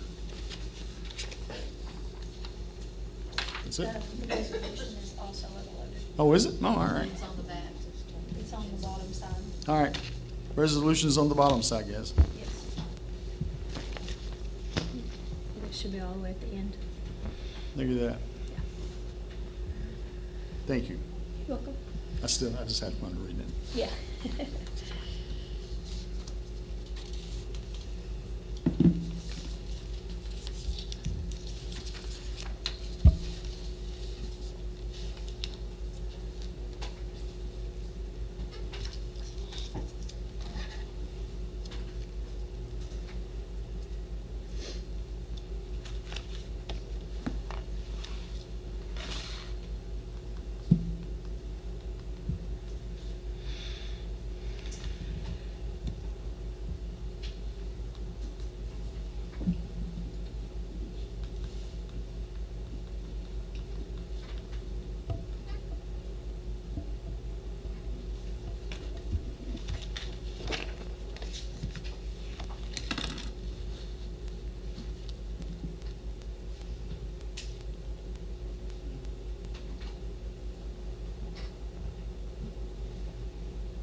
I'll make a motion to approve the FY 26-27 County Road Aid Agreement as presented. I'll second. Motion and a second to approve the fiscal year 26-27 County Road Aid Agreement as presented. Questions, discussion? There being none, all in favor? Aye. Opposed? Motion carries. Next up, Water Board appointment. We went through some people. I think Leroy talked one or two. I talked to Mr. Chris Adams, and we've settled on Mr. Wade Cantrell to be our appointment for the Leroy's Magisterial District as the Water Board member. Wade, did you accept that? Yes, I do. He will. Well, you guys, well, we have to go through the approval, but you guys have any problem with it? All right. So do we, I'll accept them. I'll make a motion. All right. A second. Motion on the floor, second approval of Wade Cantrell as a member of the Morgan County Water Board District. Questions or discussion? There being none, all in favor? Aye. Opposed? Passed. Wade, if you come forward. I did get some questions today about appointments, if we advertise them for 2 weeks, and at this point, there's no requirement in the KRS or the Public Service Commission to advertise or anything like that. The normal way is, way we do all these by the regs and the law is, once a member vacates a board, for Public Service Commission, we have like 30 days to notify them. They did a quick turnaround this time upon notification. That was Mr. Chris Adams had to do the notification once the resignation is accepted. And then we have, once they come back to us, because they have final approval on this, not this court. We turn around, we have 30 days to nominate somebody. So we got Mr. Cantrell here. Once we swear him in tonight, the next thing, Mr. Adams will run that up the chain to Public Service Commission, and then they will approve or disapprove, and then let us know. That's how this works. Mr. Cantrell, come on up here, buddy.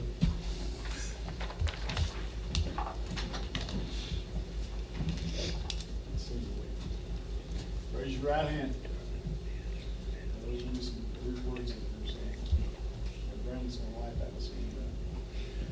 Repeat after me. me. I do solemnly swear I do solemnly swear that I will support the Constitution of the United States of America that I will support the Constitution of the United States of America and the Constitution of this Commonwealth, and the Constitution of this Commonwealth, and be faithful and true to the Commonwealth of Kentucky, and be faithful and true to the Commonwealth of Kentucky, as long as I continue a citizen thereof, as long as I continue a citizen thereof, and that I will faithfully execute to the best of my ability and I will faithfully execute to the best of my ability. That's no problem.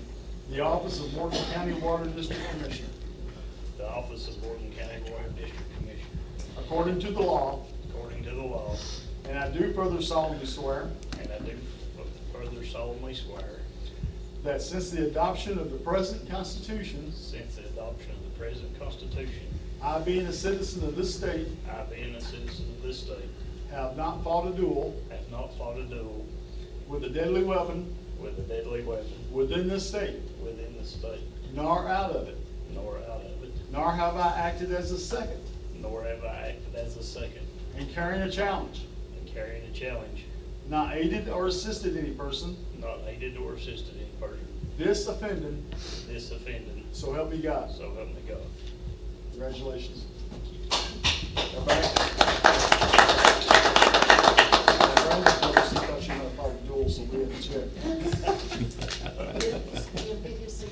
Yeah, we need your signature here. Official applicant, that's you. I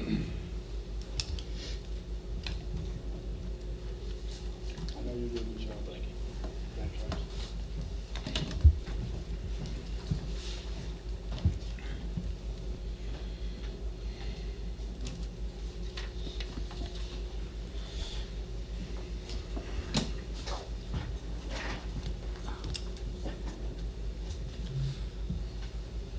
Personnel action. This is approval to hire Rachel Castle as a part-time wellness center employee at the hourly rate of $10 per hour. She's replacing another one of our folks that went on to other jobs.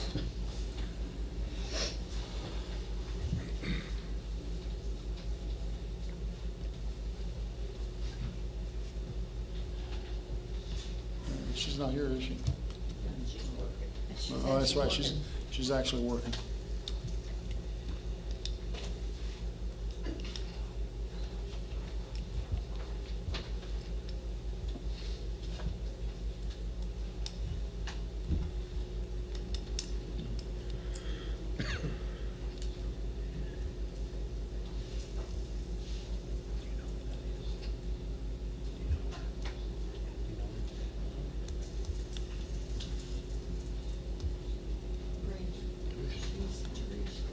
Trish's cousins that works at Wells. Oh, okay.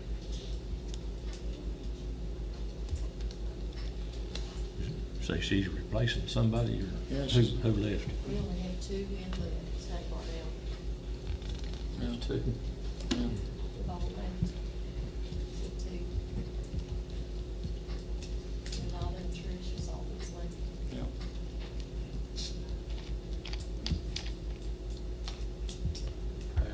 I'll make a motion to approve to hire Rachel Castle as a part-time wellness center employee at the rate of $10 per hour. I'll second. We have a motion and a second to approve the hire of Rachel Castle as part-time wellness center employee at the hourly rate of $10 an hour. Any questions or discussion? There being none, all in favor? Opposed? Motion carries.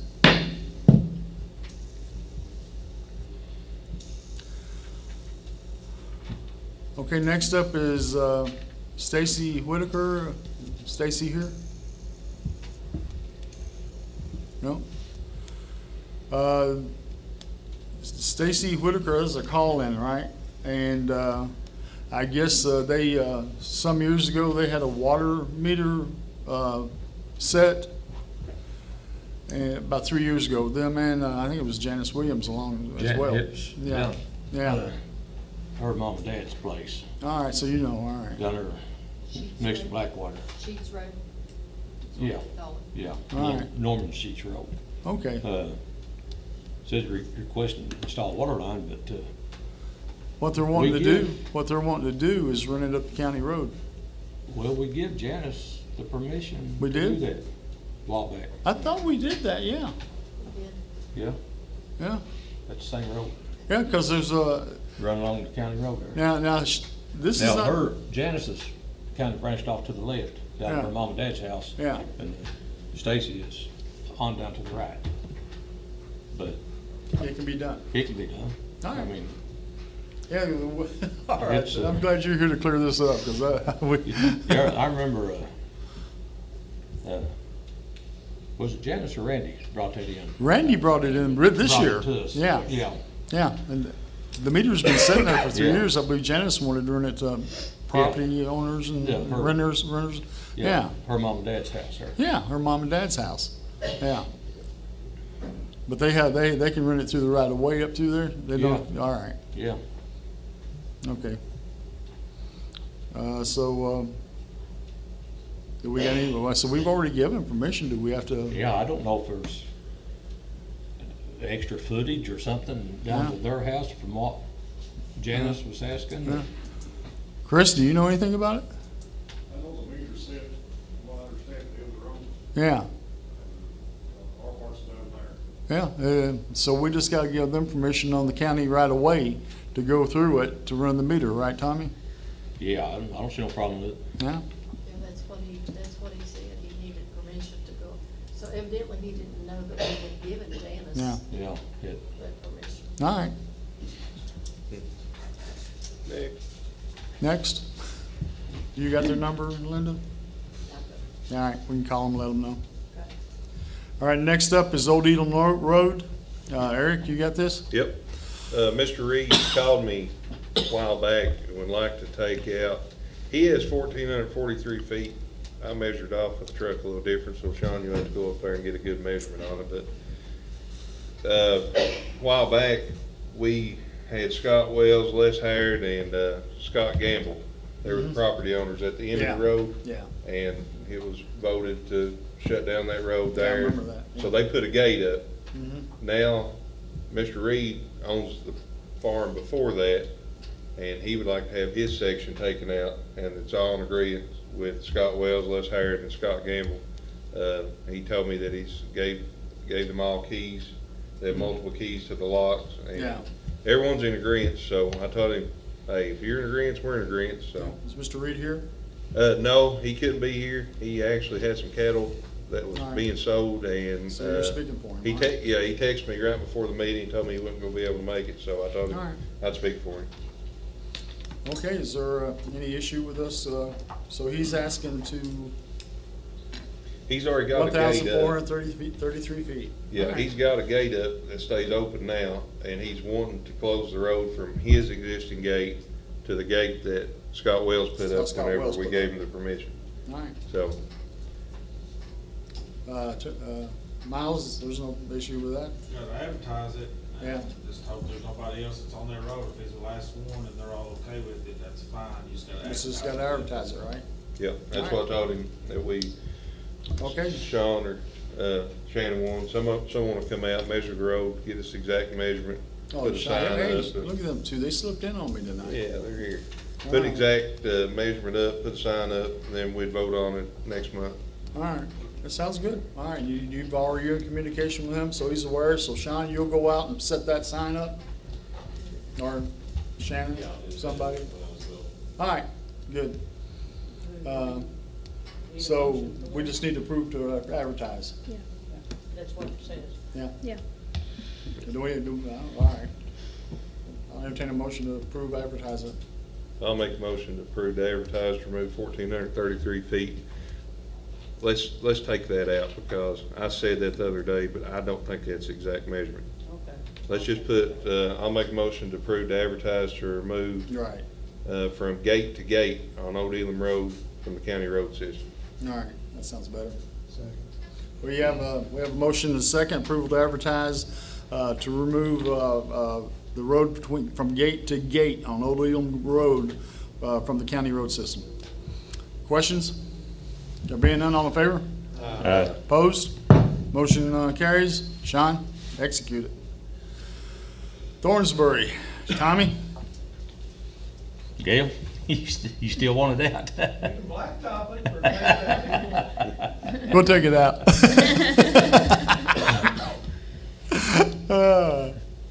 I'll make a motion to remove .172 miles from the Thornsbury Road, State Route 1456 from the county road system. Second.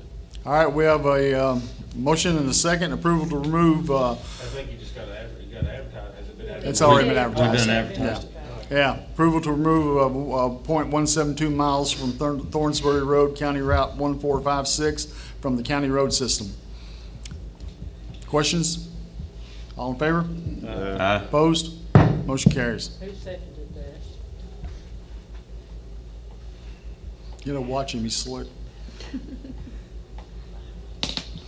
All right, next up, review of WEX and Elon billing statement. Ms. Thornsbury, you happy? Should I take the sign down out of Paul's field now? Or the hay field, I think Paul thinks that's the hay.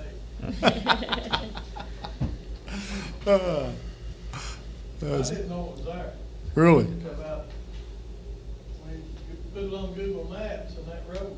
Yeah. I've lived there my whole life. And didn't know it was in the system? If my father knew it was in the system, and if he did, he would have told me. Yeah. And I'm the third generation. And- Just found out it was in the county road. Wow. About 3 or 4 months ago. I bet you were surprised. Well, I called Tommy, and Tommy told me a road number, it had a road number and everything. Yeah. Which I told you, he could blacktop it, I wouldn't. You're all right either way, huh?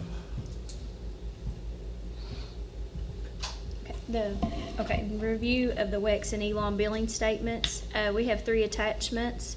The first one is our Elon financial statement, which is the county credit card. We have a detailed statement of that for you all to view. We also have the second attachment, which is a fuel log, and the third attachment is the WEX fuel card. That's also an itemized statement as well.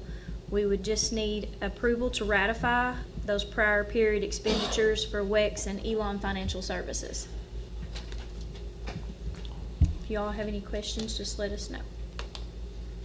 I'll make a motion to ratify prior period expenditures for WEX and Elon Financial Services. Second. Have a motion and a second to ratify prior period expenditures for WEX and Elon Financial Services. Questions, discussion? There being none, all in favor? Aye. Opposed? Motion carries. Next up, Wellness Center facility policy. If you look at the attachment there, this is one we was talking about, 2 months ago? Nathan, I gave him this, he went through it and made the changes he wanted on it.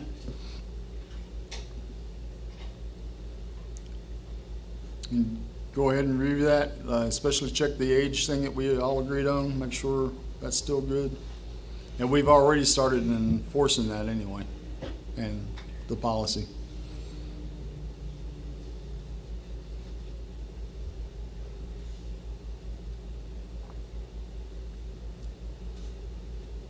Gym equipment ages 15 plus only, so we're letting them up there already.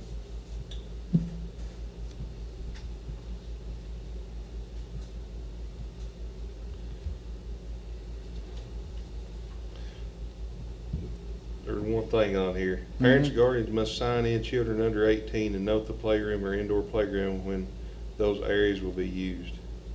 So anyone under 18 has to have an adult sign them in before they can play basketball, or? That's a good question. So- That's what it is in some places. I didn't know. I mean, you can drive at 16. Now, are we letting, I think they're going in now with our parents, and yeah, we can take that out. We can strike that. Good catch.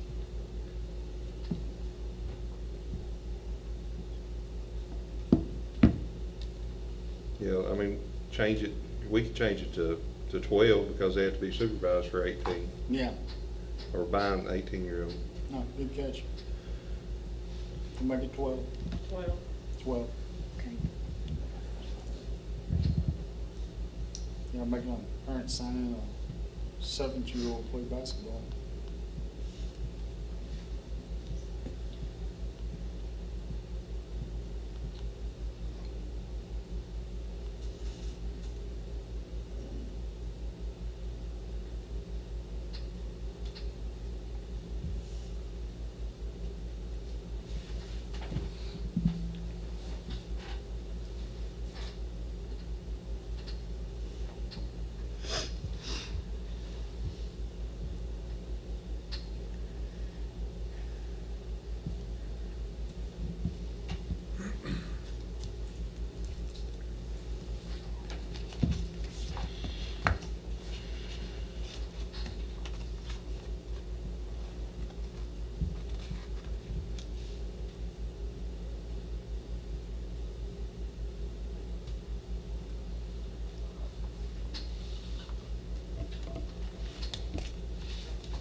There's another one here under second floor walking track and gym. It says no children under 14 may use or touch any fitness equipment. So gym ages are 15 plus. So if you're between 14 and 15, what are you gonna do? Change that to 14 or under. 14 or under.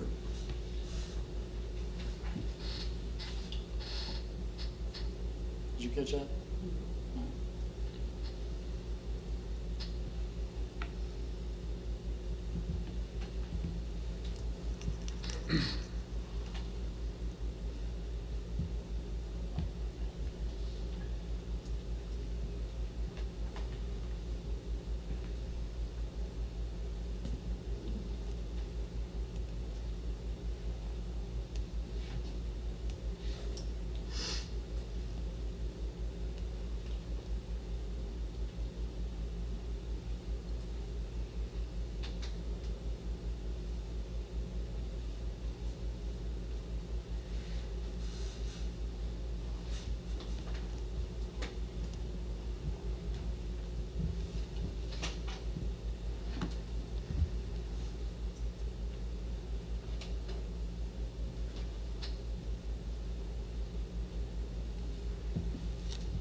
I'll make a motion to approve the Morgan County Wellness and Youth Center facility policy as presented with the changes.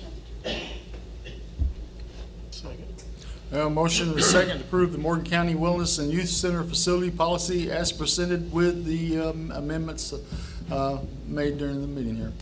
Any questions? There being none, all in favor? Opposed? Motion carries. Who seconded that? I did. Ratify paid vendor claims. Well, you all know that all the claims that have been paid since the last meeting. I'll make a motion to ratify the paid vendor claims. I'll second. Motion and a second to ratify paid vendor claims. Questions? There being none, all in favor? Opposed? Motion carries.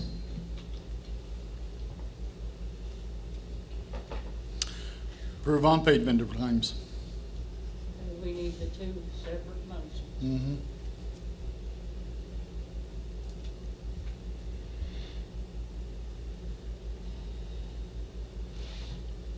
I'll make a motion to approve unpaid vendor claims A.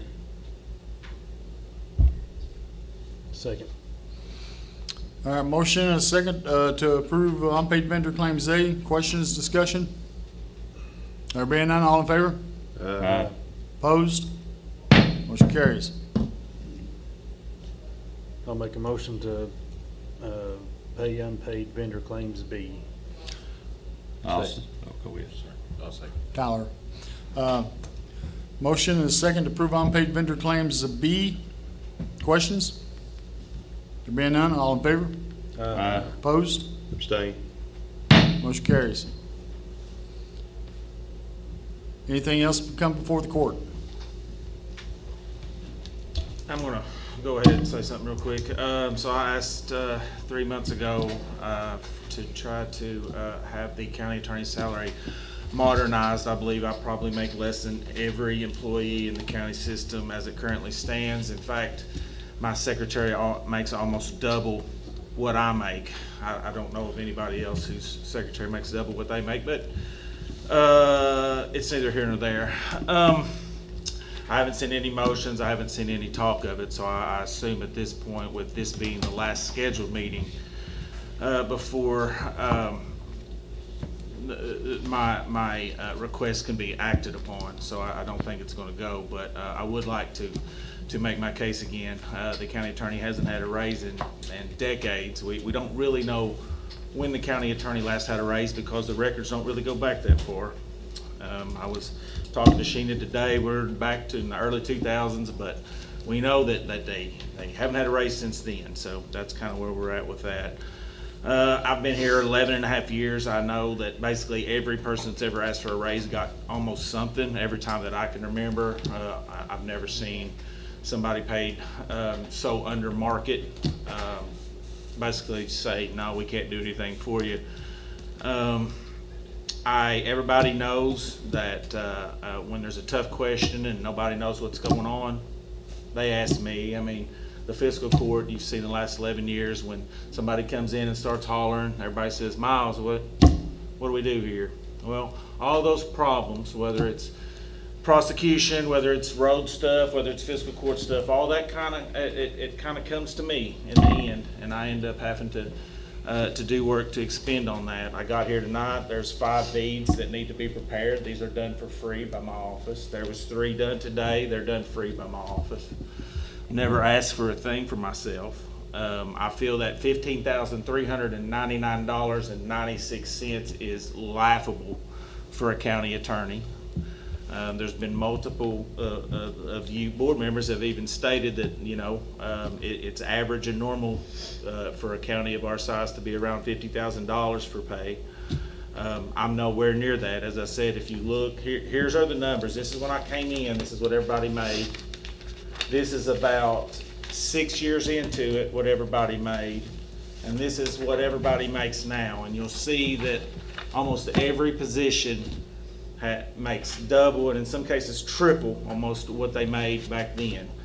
You'll notice that Miles Holbrook has stayed the very exact same cent the whole time. I believe that my time, I think that any one of you all that's tried to get a hold of me, you know that I'm there to answer questions. Sometimes I might be in court, sometimes I might be in trial, but you get your answer. And it's not just a, I think this, or this is the way we used to do it. It is a detailed legal interpretation for you. And I think that counties that can stand behind attorneys that know what they're doing saves themselves a lot of liability. And the last thing I want to say is if there are people that think that maybe that, hey, if we just keep Miles at this minimal salary, okay, that we'll get rid of Miles, I just want those people and those forces to know that I ain't going anywhere. This is the life that I've chosen. I'm not going to get rich doing it, but I should be paid what other county attorneys are paid, or at least close to it, or at least not half of what my secretary makes. And that's all I have to say. I think that this is the first time that I've ever asked for anything for my personal self, and I think I'm not asking for the world. In fact, a lot of other county attorneys ask for much more, and they hope to negotiate. I wasn't trying to negotiate. I understand that our county isn't the biggest. But when you look at somebody over and over and over to solve all of your problems that works 30 days a week, not just one day, I think that you should look at properly paying them. I mean, it can only help you. That's all I have to say.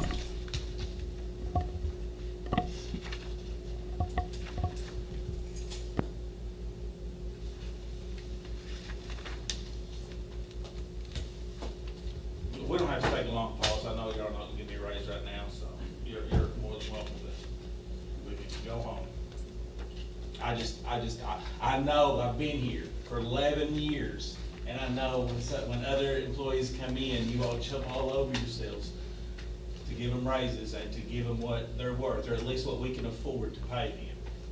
So I ain't going anywhere.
Anyone else? We have anyone else want to speak? Is there anyone else want to speak?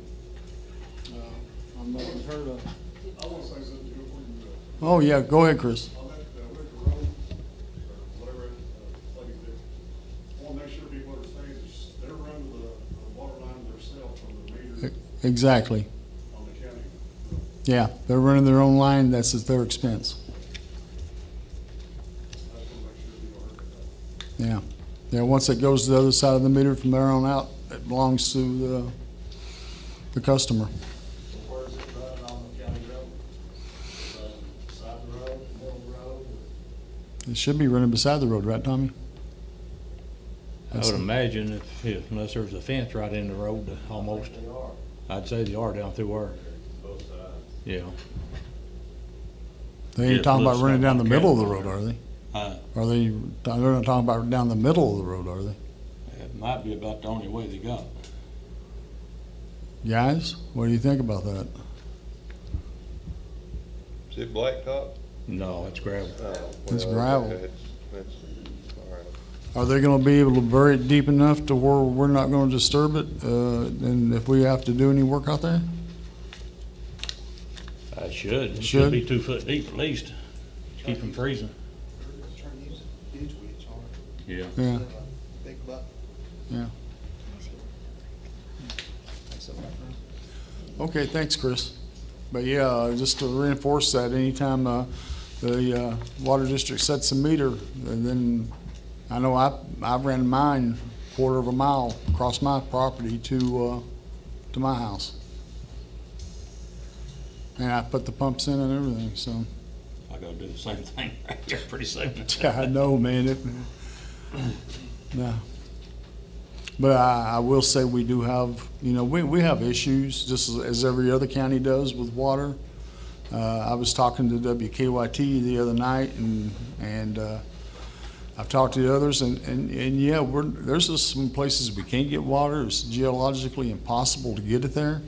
I think Chris told me the other day that something I've been asking for is those tanks metered water where the people can go get clean water and take it back. I know that's tough, and I know I grew up without water. When I was raised, we didn't have water in the house or a bathroom. That's the way I was raised. So I understand how it's rough and it's hard. We got that $3.2 million right now, that's being phased in, and we got those projects moving, right, Chris? Yeah, all right. Fuel stations also will be put in this go around too. Oh, the fuel stations will, all right, so those metered fuel stations, that's, this go-around will be getting put in. Okay. And there'll be a lot of roads, be getting to, by the end of by December, there'll be roads that's never had water before on them, right? Our goal is to get more. Yeah. Yeah. Yeah, that's always the goal, is to get more and get the money to get more of them and continuing and getting water where we can get it at. I think a lot of your roads right now are coming off 7 right now. That's because they're in this project too. Yeah, I think Dyer Branch is one of them. I've looked at those projects. I can't remember all the roads, but there's a bunch of roads. Yeah, 191 and places like that too. So, the 460. All right. Is there any discussion about the county attorney's request? Do we want to, Sheena? I mean, is that something? I mean, I'm not asking you to make a decision, but I mean, right now, and you guys, we know the budget. Or have we looked at that budget yet? Because we got not only him, we got other people too. Do we want to have another budget meeting and take a look at all these?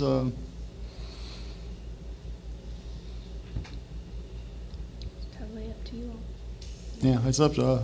I mean, we're just going to have to look at it, right? We've got to have a special call meeting to Yeah, go we over Yeah. this anyway. one We already that's talked gonna about be- that. Yeah, we're going to have a special call meeting next week. We got to have it. Yeah, so That's all that finances. So if we want to meet before that and discuss, go over finance, because that's all finances on that meeting. You say Thursday be a good day for you next week? I mean, for the special call? April 30th? Or, well, Yeah. yeah, April 30th. All right. Well, you want to meet like Tuesday evening or Wednesday evening and go over everything again, or what? Yeah. Whichever day is fine with everybody. Just let me know. I'll be there.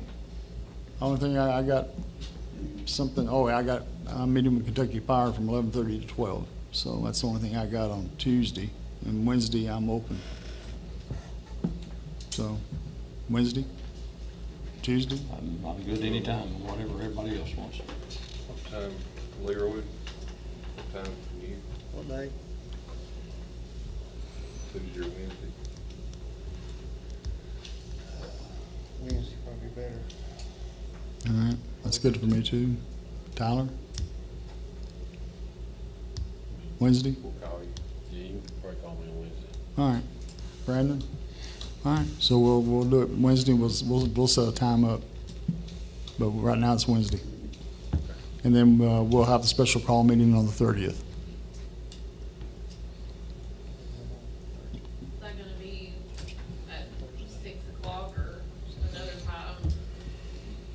Yes? 6? Thursday? Yeah. The You come 30th. back Thursday Probably fly back Thursday. So, by Thursday morning. All right, so Thursday evening? Thursday evening. Yeah, same time, 6 o'clock? All right, Thursday at 6. Anything else to come before the court? I'll make a motion. Oh, We had ground equipment, they brought a plow truck to demo for us. oh yeah, you want to talk about that? I sent in the information to Vicky, I think she passed it out for the. Are those pictures of that salt truck? Pictures, yeah. Did you get that, Vicki? Oh, all I right, didn't see it. all right. It might have been. But everybody wants to take a look at that, see what they think about it. Yeah. Well, we can email them to you guys and let you look at them. Yeah, we'll make sure everyone gets one. Yeah, I got the same pictures you sent me? Yeah. Yeah, I'll send them to the magistrates and let them look at it. Any- Yeah, if you want to, yeah. we can- I've looked at them. Yeah. Y'all seen the pictures already? Oh, all right, they've already seen it, all right.